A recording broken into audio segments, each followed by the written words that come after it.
ಇದು most productive year sir 20 to 30 years ಅವ್ರು ಪ್ರಾಮಾಣಿಕವಾಗಿ ಸೆಲೆಕ್ಟ್ ಆಗಿದ್ದಾರೆ. ಇವಾಗ ಅವ್ರಿಗೆ ಜಾಬ್ ಕೊಡ್ಬೇಕು ಸರ್. ನೀವು 50 ವರ್ಷ ಆದ್ಮೇಲೆ ಜಾಬ್ ಕೊಡೋದಲ್ಲ. ಸರ್ಕಾರ ಮಾಡ್ತೀನಿ ಅಷ್ಟೇ ಸರ್ ಹೇಳ್ತಾರೆ. ಯಾವುದೇ ರೀತಿ ಕಾರ್ಯರೂಪಕ್ಕೆ ತಗೊಂಬಂದಿಲ್ಲ. ನೀವು ಬೇರೆ ಎಲ್ಲದಕ್ಕೂ ಅಷ್ಟು ಇಂಪಾರ್ಟೆನ್ಸ್ ಕೊಡ್ತೀರಾ. ವಿದ್ಯಾರ್ಥಿಗಳು ಅಂದ್ರೆ ನೆಗ್ಲಿಜೆನ್ಸಿನ. ಸರ್ಕಾರ ನಡೆಸಬೇಕಾದ್ರೆ ಫಸ್ಟ್ ಇಂಪಾರ್ಟೆನ್ಸ್ ವಿದ್ಯಾರ್ಥಿ ಸ್ಟೂಡೆಂಟ್ಸ್ ಗೆ ಕೊಡಬೇಕಾಗುತ್ತೆ ಸರ್. ದಯವಿಟ್ಟು ಮಾನ್ಯ ಗೃಹ ಸಚಿವರು ಪರಮೇಶ್ವರ್ ಸರ್ ಇರ್ಬೋದು, ಮಾನ್ಯ ಮುಖ್ಯಮಂತ್ರಿ ಸಿದ್ದರಾಮಯ್ಯ ಸರ್ ಆಗಿರ್ಬೋದು, ಈ ಕೂಡಲೇ ಅವರಿಗೆ ಆರ್ಡರ್ ಕಾಪಿ ಕೊಟ್ಟವರಿಗೆ ಟ್ರೈನಿಂಗ್ ಕಳಿಸ್ಕೊಡಿ. 402 PSI ಆದೇಶ ಪ್ರತಿ ನೀಡುವಂತೆ ಒತ್ತಾಯಿಸಿ ಕರ್ನಾಟಕ ರಾಜ್ಯ ವಿದ್ಯಾರ್ಥಿಗಳ ಸಂಘದಿಂದ ಬೃಹತ್ ಪ್ರತಿಭಟನೆಯನ್ನು ಬೆಂಗಳೂರಿನ ಫ್ರೀಡಂ ಪಾರ್ಕಲ್ಲಿ ಹಮ್ಮಿಕೊಂಡಿರುವಂಥದ್ದು. ನಾನೀಗ ಸದ್ಯ ಪ್ರತಿಭಟನೆ ನಡೆಯುವಂತಹ ಸ್ಥಳದಲ್ಲಿ ನಿಂತಿದ್ದೀನಿ. ಅಭ್ಯರ್ಥಿಗಳನ್ನು ಈಗ ಮಾತಾಡಿಸ್ತಾ ಹೋಗ್ತಿದ್ದೀನಿ. ಸರ್, ಈಗಾಗಲೇ ಒಂದಷ್ಟು ಪ್ರತಿಭಟನೆ ಕೂಡ ಮಾಡ್ಕೊಂಡು ಬಂದಿದ್ದೀರಿ. ಇವತ್ತು ಕೂಡ ಬೃಹತ್ ಪ್ರತಿಭಟನೆ ಮಾಡಿದ್ದೀರಾ.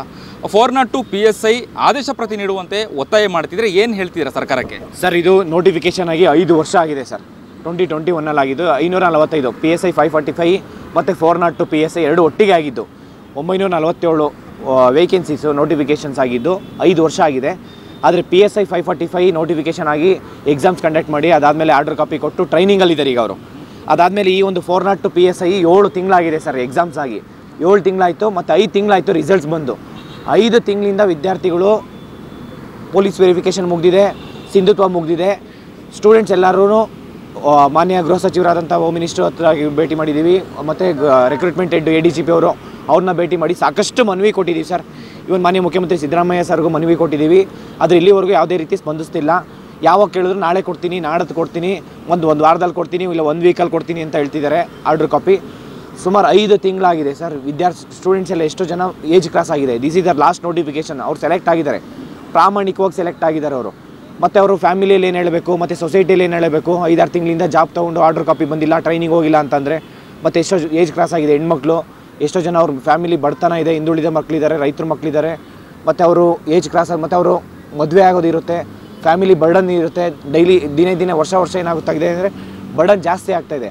ದಯವಿಟ್ಟು ಮಾನ್ಯ ಗೃಹ ಸಚಿವರು ಪರಮೇಶ್ವರ್ ಸರ್ ಇರ್ಬೋದು, ಮಾನ್ಯ ಮುಖ್ಯಮಂತ್ರಿ ಸಿದ್ದರಾಮಯ್ಯ ಸರ್ ಆಗಿರ್ಬೋದು, ಈ ಕೂಡಲೇ ಅವರಿಗೆ ಆರ್ಡರ್ ಕಾಪಿ ಕೊಟ್ಟವರಿಗೆ ಟ್ರೈನಿಂಗ್ ಕಳಿಸ್ಕೊಡಿ. ಇಲ್ಲ ಅಂತಂದರೆ ನೋಡಿ, ಇವತ್ತು ಬೆಳಗ್ಗೆನೂ ನಾವು ದಾರ ಕಟ್ಕೊಂಡು, ಮಾಸ್ಕ್ ಹಾಕ್ಕೊಂಡು, ಕೈಗೆ ಕಾಲಿಗೆ ದಾರ ಕಟ್ಕೊಂಡು ಒಂಥರ ಸತ್ತೋರ ಥರ ಮಲಗಿದ್ರು. ಅಂದರೆ ಜೀವ ಇದ್ದರೂ ಸತ್ತಂಗೆ ಆಗ್ಬಿಡುತ್ತೆ. ಇದು most productive year sir 20 to 30 years. ಅವ್ರು ಪ್ರಾಮಾಣಿಕವಾಗಿ ಸೆಲೆಕ್ಟ್ ಆಗಿದ್ದಾರೆ. ಇವಾಗ ಅವ್ರಿಗೆ ಜಾಬ್ ಕೊಡ್ಬೇಕು ಸರ್. ನೀವು 50 ವರ್ಷ ಆದಮೇಲೆ ಜಾಬ್ ಕೊಡೋದಲ್ಲ. ಹೆಂಗಂಡು ಎನರ್ಜೆಟಿಕ್ ಇದ್ದಾಗ ಜಾಬ್ ಕೊಡಬೇಕು. ಮತ್ತು ಅವ್ರ ಅಪ್ಪ ಅಮ್ಮ ಕಾಯ್ತಾ ಇರ್ತಾರೆ. ಅವರೆಲ್ಲ ಬೆಳಗ್ಗೆ ಒಬ್ಬರು ಬಂದಿದ್ರು, ಪೇರೆಂಟ್ಸ್ ಇಲ್ಲೇ ಇದ್ದಾರೆ ಸರ್, ಬೇಕು ಮಾತಾಡಿಸಿ. 56 ವರ್ಷ 57 ವರ್ಷ ಆಗಿದೆ ಅವರಿಗೆ. BP ಶುಗರ್ ಬಂದಿದೆ ಸರ್ ಅವರಿಗೆ. ಅಂದರೆ ಅವ್ರ ಮಗ ಒಂದು ಸಮಾಜ ಸೇವೆ ಮಾಡೋದನ್ನು ಅವ್ರ ಅಪ್ಪ ಅಮ್ಮ ಕಣ್ ತುಂಬ ನೋಡಬೇಕಂತ ಇರುತ್ತೆ. ಆದರೆ ಅವ್ರಿಗೆ ಮಾಡ್ತಾ ಇರೋದೇನು ಸರ್ ಸರ್ಕಾರ? ಎಷ್ಟು ಅಭ್ಯರ್ಥಿಗಳಿದ್ದೀರಾ ಈ ಒಂದು ಎಕ್ಸಾಮನ್ನು ಬರೆದಿರುವಂಥದ್ದು? 402 ಜನ ಸರ್. ಪ್ಯೂರ್ಲಿ 402 ಜನ. ಮೆಡಿಕಲ್ ಆಗಿದೆ, ಸಿಂಧುತ್ವ ಕಂಪ್ಲೀಟ್ ಆಗಿದೆ, ಪೊಲೀಸ್ ವೆರಿಫಿಕೇಷನ್ ಆಗಿದೆ, ಎಲ್ಲ ಕಂಪ್ಲೀಟ್ ಆಗಿದೆ ಸರ್. ಜಸ್ಟ್ ಆರ್ಡರ್ ಕಾಪಿ ಕೊಟ್ಬಿಟ್ಟು ಅವರಿಗೆ ಟ್ರೈನಿಂಗ್ ಕಳಿಸ್ಕೊಡ್ಬೇಕಷ್ಟೇ, ಬೇರೆ ಇನ್ನೇನು ಇಲ್ಲ ಸರ್ ಸಮಸ್ಯೆ. ಓಕೆ, ಪ್ರತಿಭಟನೆ ಮಾಡ್ತಾ ಇದ್ದೀರಾ, ಸರ್ಕಾರದ ಗಮನವನ್ನು ಸೆಳೀತಾ ಇದ್ದೀರಾ. ಆದರೆ ಈ ಆದೇಶ ಪ್ರತಿ ನೀಡಲಿಕ್ಕೆ ಸರ್ಕಾರ ಹಿಂದೇಟು ಹಾಕ್ತಿದೆ. ಏನು ಅನಿಸ್ತಿದೆ ಅಂತೇಳಿ ಈ ಸಂದರ್ಭದಲ್ಲಿ ನಿಮಗೆ? ಸರ್, ನಾವು ಇದು ಒಂದು ಹೋರಾಟ ಶಾಂತಿಯುತವಾಗಿ ಪ್ರತಿಭಟನೆ ಮಾಡ್ತಾ ಇದ್ದೀವಿ. ಸಪೋಸ್ ಸರ್ಕಾರ ಇದನ್ನು ನಾವು ಶಾಂತಿಯುತವಾಗಿ, ನಮ್ಮ ನ್ಯಾಯಯುತವಾಗಿದೆ ನಮ್ಮ ಬೇಡಿಕೆ, ಅರ್ಥ ಮಾಡ್ಕೊಂಡು ಅವ್ರಿಗೆ ಆರ್ಡರ್ ಕಾಪಿ ಕೊಟ್ಟರೆ ಸರಿ. ಇಲ್ಲ ಅಂತಂದರೆ ಪ್ರತಿ district wise 402 PSI order copy ಕೊಟ್ಟಿಲ್ಲ. ಸರ್ಕಾರ ಬಂದು 2.5 ವರ್ಷ ಆಗಿದೆ. ನೋಟಿಫಿಕೇಷನ್ ಆಗಿ 5 ವರ್ಷ ಆಗಿದೆ ಅಂತ ಪ್ರತಿ ಒಂದು ಡಿಸ್ಟಿಕಲ್ಲೂ ನಾವು ಕ್ಯಾಂಪೇನ್ ಮಾಡ್ತೀವಿ. ಅದು ಕೇಳಲಿಲ್ಲ ಅಂತಂದರೆ ಪ್ರತಿ ಹಳ್ಳಿಗೆ ಹೋಗ್ಬಿಟ್ಟು ನಾವು ಪ್ರಚಾರ ಮಾಡ್ತೀವಿ. ಸರ್ಕಾರ ಈ ಥರ ಮಾಡ್ತಾಯಿದೆ, ಮೋಸ ಮಾಡ್ತಾಯಿದೆ ಅಂತೇಳಿ. ಹೊಸ ಸ್ಟೂಡೆಂಟ್ಸ್ ಲಕ್ಷಾಂತರ ವಿದ್ಯಾರ್ಥಿಗಳು ಕಾಯ್ತಾ ಇರ್ತಾರೆ, ನ್ಯೂ ರಿಕ್ರೂಟ್ಮೆಂಟ್ ಆಗುತ್ತೆ ಅಂತ. ಫ್ರೆಷರ್ಸು ಲಕ್ಷಾಂತರ ವಿದ್ಯಾರ್ಥಿಗಳು ಹಗಲು ರಾತ್ರಿ ಅವ್ರ ಅಪ್ಪ ಅಮ್ಮ ಬಿಟ್ಬಿಟ್ಟು ಲೈಬ್ರರಿಯಲ್ಲಿ ಕಷ್ಟಪಟ್ಟು ಓದ್ತಾ ಇದ್ದಾರೆ. ಇಲ್ಲಿ ಆಗಿರೋ ನೋಟಿಫಿಕೇಷನ್ 5 ವರ್ಷ ಆಗಿದೆ ನೋಟಿಫಿಕೇಷನ್ಸು.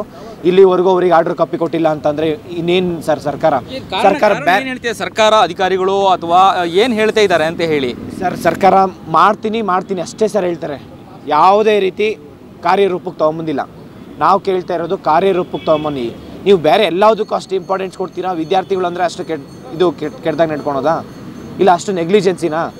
ಸರ್ಕಾರ ನಡೆಸಬೇಕಾದ್ರೆ ಫಸ್ಟು ಇಂಪಾರ್ಟೆನ್ಸು ವಿದ್ಯಾರ್ಥಿ ಸ್ಟೂಡೆಂಟ್ಸ್ಗೆ ಇಂಪಾರ್ಟೆನ್ಸ್ ಕೊಡಬೇಕಾಗುತ್ತೆ ಸರ್. ಸ್ಟೂಡೆಂಟ್ಸ್ಗೆ ಇಂಪಾರ್ಟೆನ್ಸ್ ಕೊಡಬೇಕು, ರೈತರಿಗೆ ಇಂಪಾರ್ಟೆನ್ಸ್ ಕೊಡಬೇಕು. ಆದರೆ ಇಲ್ಲಿ ಸರ್ಕಾರ ಸ್ಟೂಡೆಂಟ್ಸ್ಗೆ ಇಂಪಾರ್ಟೆನ್ಸ್ ಕೊಡ್ತಾ ಇಲ್ಲ ಸರ್. ದಯವಿಟ್ಟು ಈ ಅನ್ಎಂಪ್ಲಾಯ್ಮೆಂಟ್ ಡೇ ಬೈ ಡೇ ಯಾಕೆ ಜಾಸ್ತಿ ಆಗ್ತಾಯಿದೆ ಅಂದರೆ ಬಿಕಾಸ್ ಆಫ್ ಈ ಕಾಂಪಿಟೇಟಿವ್ ಎಕ್ಸಾಮ್ಸ್ಗೆ ಬರ್ತಾ ಇರೋದ್ರಿಂದ. ಈ correct time to time recruitment ಆಗ್ತಾಯಿಲ್ಲ. ಅದರಿಂದ ಅನ್ಎಂಪ್ಲಾಯ್ಮೆಂಟ್ ನಮ್ಮ ಕರ್ನಾಟಕದಲ್ಲಿ ಜಾಸ್ತಿ ಆಗ್ತಾಯಿದೆ ಸರ್. ಓಕೆ, ಗಡುವು ಏನಾದ್ರು ಕೊಡ್ತಾ ಇದ್ದೀರಾ ಸರ್ಕಾರಕ್ಕೆ? ಇಂತಿಷ್ಟು ಅವಧಿಯಲ್ಲಿ ಕೊಡಬೇಕು ಅನ್ನುವಂಥದ್ದು, ಇಷ್ಟು ದಿನಗಳ ಅಥವಾ ಇಷ್ಟು ತಿಂಗಳೊಳಗೆ ಗಡುವು ಏನಾದ್ರು ಕೊಡ್ತಾ ಇದ್ದೀರಾ ನೀವು ಅಂತ? Maximum 15 days. ಮ್ಯಾಕ್ಸಿಮಮ್ 15 ಡೇಸಲ್ಲಿ ಕೊಡ್ಬೇಕು ಸರ್ ಇವರು. 10 ರಿಂದ 15 ದಿನದೊಳಗಡೆ ಅವ್ರಿಗೆ ಆರ್ಡರ್ ಕಾಪಿ ಕೊಡಬೇಕು. ಯಾವುದೇ ಸಮಸ್ಯೆ ಇಲ್ಲ ಸರ್ ಇವರಿಗೆ. ಒಂದೇ ದಿನದಲ್ಲಿ ಇವರು ಮನ್ಸು ಮಾಡಿದ್ರೆ ಇವತ್ತು ಕರೆದು ನಾಳೆನೇ ಇವ್ರಿಗೆ ಆರ್ಡರ್ ಕಾಪಿ ಕೊಟ್ಬಿಟ್ಟು ನಾಡಿದ್ದೇ ಟ್ರೈನಿಂಗ್ ಕಳಿಸ್ಬೋದು. ಆದರೆ ನಾವು ಕೇಳ್ತಾ ಇರೋದು 10 ರಿಂದ 15 ದಿನ ಟೈಮ್ ಕೊಡ್ತೀವಿ ಸರ್.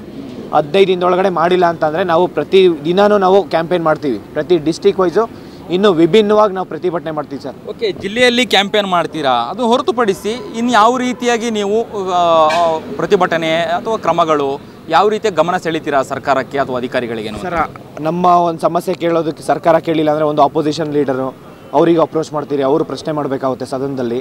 ಅದಾದಮೇಲೆ ಸಂಘ ಸಂಸ್ಥೆ, ಕನ್ನಡ ಪರ ಹೋರಾಟಗಾರರು ಇದ್ದಾರೆ, ರೈತರ ಪರ ಹೋರಾಟಗಾರರು ಇದ್ದಾರೆ, ಎಲ್ಲ ಪರ ಹೋರಾಟಗಾರರನ್ನು ನಾವು ಒಗ್ಗೂಡಿಸಿ, ಹಿಂದುಳಿದ ಪರ ಹೋರಾಟಗಾರರು ಇದ್ದಾರೆ, ಎಲ್ಲರನ್ನೂ ಒಗ್ಗೂಡಿಸಿ ಒಂದು ಬೃಹತ್ ಪ್ರತಿಭಟನೆ ಮಾಡ್ತೀವಿ ಸರ್, ಸರ್ಕಾರ ಈ ಒಂದು ಆರ್ಡರ್ ಕಾಪಿ ಕೊಡೋವರೆಗೂ. ಓಕೆ, ವಿರೋಧ ಪಕ್ಷದ ನಾಯಕರನ್ನ ಭೇಟಿ ಮಾಡಿದ್ರೆ ನೀವು ಈ ರೀತಿಯಾಗಿ ನಮಗೆ ಅನ್ಯಾಯ ಆಗಿದೆ ಅನ್ನೋದ್ರ ಬಗ್ಗೆ ಧ್ವನಿ ಎತ್ತಿ ಅನ್ನುವಂಥದ್ದು ಮನವಿಯನ್ನು ಸಲ್ಲಿಸಿದ್ರಾ ನೀವು ಅಥವಾ ಹೇಗೆ? ಸರ್, ಇದು 402 PSI ಆರ್ಡರ್ ಕಾಪಿ ಕೊಟ್ಟಿಲ್ಲ ಅಂತ ಅವ್ರ ಗಮನಕ್ಕೆ ತೊಗೊಂಬಂದಿದ್ದೀವಿ ಸರ್. ಬಟ್ ಆದರೆ ಶಾಂತಿಯುತವಾಗಿ, ಯಾಕೆ ಅಂದರೆ ನಾವು ಇವತ್ತು ಯಾರನ್ನೂ ಕರೆದಿಲ್ಲ. ಸರ್ಕಾರಕ್ಕೆ ಏನಪ್ಪ ಅಂದರೆ ಬರೀ ವಿದ್ಯಾರ್ಥಿಗಳ ಶಕ್ತಿ ಅಷ್ಟೇ ತೋರಿಸ್ತಾ ಇದ್ದೀವಿ. ಅದನ್ನು ಗಮನದಲ್ಲಿಟ್ಕೊಂಡು ಸರ್ಕಾರ ಈ ಕೂಡಲೇ ಈ ಸಮಸ್ಯೆನ ಬಗೆಹರಿಸಿದ್ರೆ ಒಳ್ಳೆಯದು.